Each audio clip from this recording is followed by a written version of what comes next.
Hi, my name is Kareem Benawaj, and I'm in period 2 with Mr. Repper. This is my storytelling. It's called One Call Away. Hope you enjoy it. Thank you. Waking up on the morning of New Year's Eve on December 31st, 2016. I had thought finally a special day this year. Not just any day. It was New Year's Eve. I remember walking towards the kitchen. I had noticed that my sister has not woken up yet from bed. But my mom was making pancakes and coffee for us, cups of orange juice by the plates on top of our circular wooden table. Something had seemed off about my mother. She was usually more talkative in the mornings, so I asked her what was wrong. Pouring coffee in our mugs, she had told me that she had picked up a double shift at the YMCA Family Restaurant, which is where she works as a server.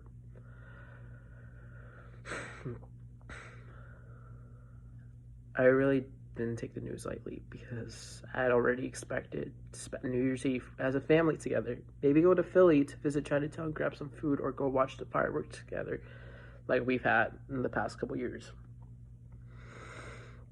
But I understood. I would rather have a roof to live under than be homeless again. Not long after did my mom leave for work. It was just me and my sister. As soon as she woke up, I had asked her what we were doing, and she told me that she already had plans with her friends. Bummer, I thought. I asked her if I could join, and she told me no.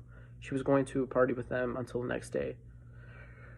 Well, growing up, me and my sister never seemed eye to eye, and it was just never really an easy brother-sister relationship. But I had hoped that she would be there for me. I guess she wasn't. As the day went by, looking out my balcony side in the window, I had noticed that the sky had gone from sunny and blue to cloudy and dark. I checked the weather forecast on my iPod Touch, and it showed that it was going to snow. Just great, I told myself. And I decided to take a power nap, and then woke up later around 7 p.m. I heated up whatever leftovers were in the fridge and put them on Cartoon Network. I turned on the living room lamp, was sitting on the relaxing love seat that we had just got. It was old, but it had rose designs. I could easily picture that. It had started snowing around 8 p.m. and looked outside. It looked like God was sprinkling powdered sugar on the earth. I know, sounds like.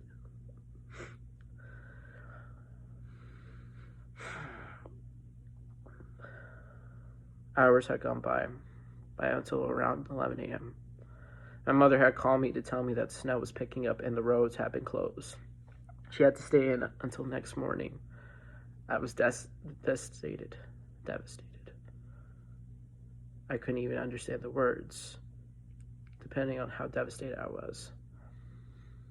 Normally, I would be afraid of being alone in the dark, but I wasn't. I was depressed. I was just devastated because I was going to spend New Year's Eve all alone. Thankfully, my iPod Touch had enough battery percentage to last me through the night. I had lit one of those tall candles with candle wax attaching into a plate, and percentage to last me.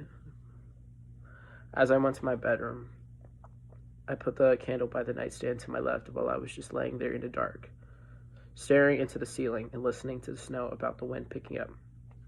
There I was, stuck in my thoughts, asking myself, well, isn't this just nice? I then picked up my phone and tuned in to watch New Year's Eve special at the Times Square, to watch the showcase and the ball drop. Watching the crowd at Times Square cheer is pure happiness, made me wish I was there, at least on the rooftop, balcony or something. Imagine myself watching the celebrities sing while sipping Starbucks on a rooftop in New York City.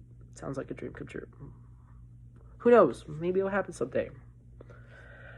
I took a peek and noticed that the snow piled up on the ground another foot outside. Chouette, I told myself, which also means nice in French. There I was 2 minutes before midnight. It felt like years. That was minutes.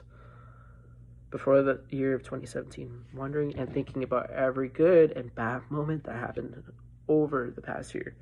It was like my subconscious was split into both good and bad spirit on both of my shoulders, whispering into my ear, telling me memories. But I didn't really pay attention to them. I was caught up in the moment in the dark, watching the flame on the candle dance around, the shadow rocking back and forth on the ceiling, the sound of the crowd cheering on the phone. 10 seconds before the New Year's, the crowd started counting down. I watched them count it softly at 10. I hope this is a better year, I thought to myself. 9. Where is everyone? 8.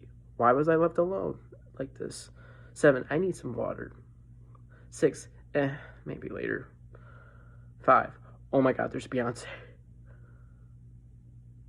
4. I could use a hot cup of cocoa. Not cocoa. Sorry. 3. I miss my family. 2. What am I gonna do now? 1. I wish that 2017 would treat me better. And there it was, officially 2017. The moment the clock struck 10 p.m. A new year. I told myself. I could hear a version of Auld Lang Syne playing in the background. Confetti raining in the skies. And a man holding his child as if he were Simba from The Lion King. Not